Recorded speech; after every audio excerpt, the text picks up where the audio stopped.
Mr. Speaker, yesterday an act of terrorism tried to silence our democracy.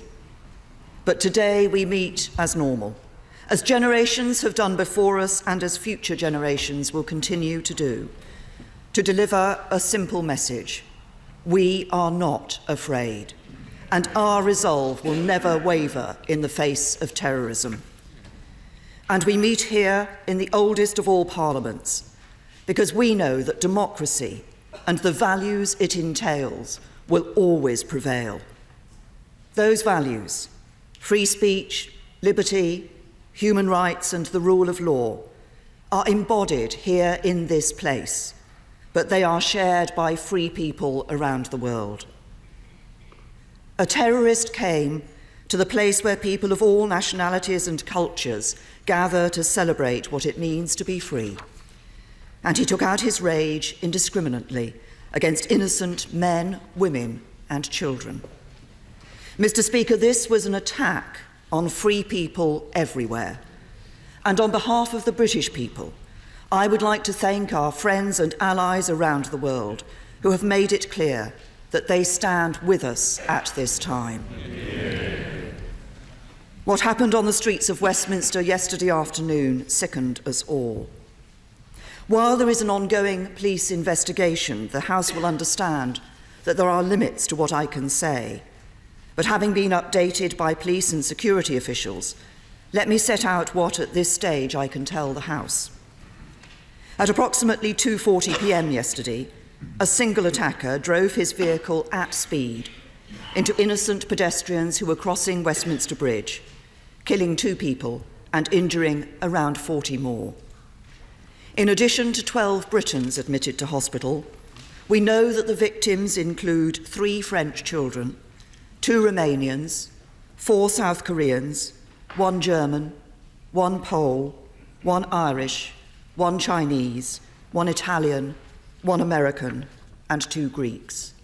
And we are in close contact with the governments of the countries of all those affected.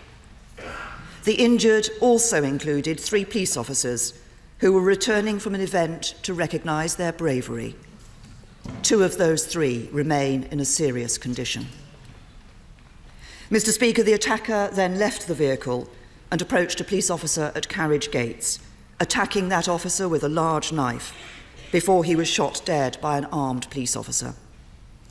Tragically, as the House will know, 48-year-old PC Keith Palmer was killed.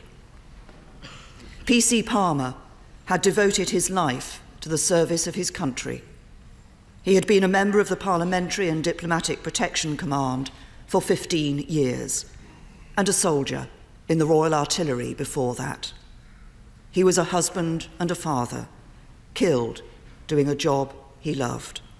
He was every inch a hero, and his actions will never be forgotten. Yeah. I know the whole House will join me in sending our deepest condolences to his family and to the families and friends of all those who've been killed or injured in yesterday's awful attacks. I know also that the House will wish to thank all those who acted with such speed and professionalism yesterday to secure this place and ensure we are able to meet as we are doing today. Mr. Speaker, at 7:30 last night, I chaired a meeting of the Government's Emergency Committee, COBRA, and will have further briefings and meetings with security officials today. The threat level to the UK has been set at severe, meaning attack is highly likely for some time. This is the second highest threat level. The highest level, critical, means there is specific intelligence that an attack is imminent. As there is no such intelligence, the Independent Joint Terrorism Analysis Centre has decided that the threat level will not change in the light of yesterday's attack. Mr. Speaker, the whole country will want to know who was responsible for this atrocity and the measures that we are taking to strengthen our security, including here in Westminster. A full counter-terrorism investigation is already underway. Hundreds of our police and security officers have been working through the night to establish everything possible about this attack, including its preparation, motivation, and whether there were any associates involved in its planning. And while there remain limits on what I can say at this stage, I can confirm that overnight the police have searched 6 addresses and made 8 arrests in Birmingham and London. Mr. Speaker, it is still believed that this attacker acted alone, and the police have no reason to believe there are imminent further attacks on the public. His identity is known to the police and MI5, and when operational considerations allow, he will be publicly identified. What I can confirm is that the man was British-born, and that some years ago he was once investigated by MI5 in relation to concerns about violent extremism. He was a peripheral figure. The case is historic. He was not part of the current intelligence picture. There was no prior intelligence of his intent or of the plot.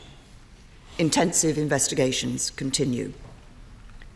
And as Acting Deputy Commissioner Rowley confirmed last night, our working assumption is that the attacker was inspired by Islamist ideology. Mr. Speaker, we know the threat from Islamist terrorism is very real, but while the public should remain utterly vigilant, they should not and will not be cowed by this threat. Yeah. As Acting Deputy Commissioner Rowley has made clear, we are stepping up policing to protect communities across the country and to reassure the public. And as a precautionary measure, this will mean increasing the number of patrols in cities across the country, with more police and more armed police on the streets. Since June 2013, our police, security and intelligence agencies have successfully disrupted 13 separate terrorist plots in Britain. Following the 2015 Strategic Defence and Security Review, we protected the police budgets for counter-terrorism and committed to increase cross-government spending on counter-terrorism by 30% in real terms over the course of this Parliament. And over the next 5 years, we will invest an extra £2.5 billion in building our global security and intelligence network, employing over 1,900 additional staff at MI5, MI6 and GCHQ, and more than doubling our global network of counter-terrorism experts, working with priority countries across Europe, the Middle East, Africa and Asia. Mr. Speaker, in terms of security here in Westminster, we should be clear, first of all, that an attacker attempted to break into Parliament and was shot dead within 20 yards of the gate. If his intention was to gain access to this building, we should be clear that he did not succeed. The police heroically did their job. But, as is routine, the police, together with the House authorities, are reviewing the security of the parliamentary estate, coordinated with the Cabinet Office, who have responsibility for the security measures in place around the government secure zone. All of us in this House have a responsibility for the security and safety of our staff, and advice is available for members who need it. Mr. Speaker, yesterday we saw the worst of humanity, but we will remember the best. We will remember the extraordinary efforts to save the life of PC Keith Palmer, including those by my right honourable friend, the member for Bournemouth East. And we will remember the exceptional bravery of our police, security and emergency services, who once again ran towards the danger, even as they encouraged others to move the other way. On behalf of the whole country, I want to pay tribute to them for the work they have been doing to reassure the public, treat the injured, and bring security back to the streets of our capital city. That they have lost one of their own in yesterday's attack only makes their calmness and professionalism all the more remarkable. Mr. Speaker, a lot has been said since terror struck London yesterday. Much more will be said in the coming days. But the greatest response lies not in the words of politicians, but in the everyday actions of ordinary people.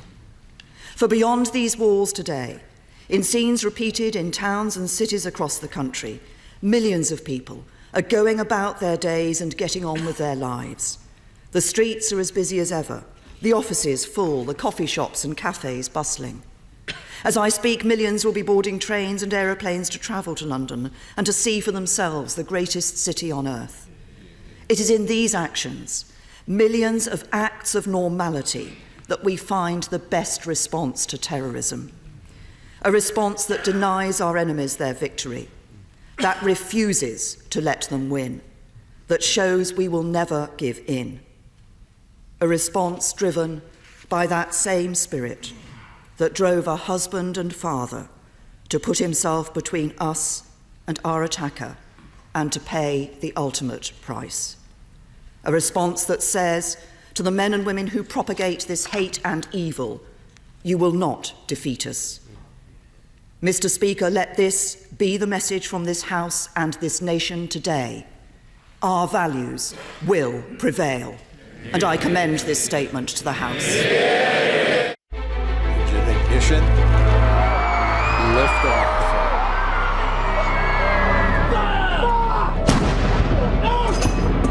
If you don't represent women in politics,